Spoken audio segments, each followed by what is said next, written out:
Tanzania wenzetu, leo tunaendelea na futari ya sita. Tunagawa chakula kilichokuwa cha moto moto, kimepikwa vizuri kabisa kwa umadadi wake, pamoja na maji. Ndugu yangu anaondoka nayo kwenda kula na familia yake. Allah subhanahu wa ta'ala akubali inshallah. Wale wote ambao tunataka tushirikiane katika kazi hii, tunaomba haraka sana mukimbizane, tufike tuweze kusaidiana katika mambo ya kheri kama haya. Kumfuturisha mtu mmoja, Allah subhanahu wa ta'ala anakupa thawabu ya funga yake bila kupunguziwa yeye huyo aliyekuwa kafunga. Ndugu yangu, hata ukichukua tende ukampa mtu tende moja, tayari unapata thawabu ya funga yake moja.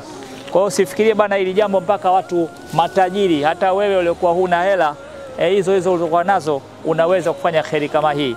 Kheri moja ya bei rahisi lakini yenye fadhila kubwa sana. Hebu fikiria funga nzima, Allah subhanahu wa ta'ala kuandikia funga nzima kwa tende moja tu. Sasa jambo la kufanya haraka iwezekanavyo. Allah kukubali wewe na mimi kwa ajili kufanya kheri kama hizi. Jazakumullahu khair. Wasa jaza fi darain. Shukran.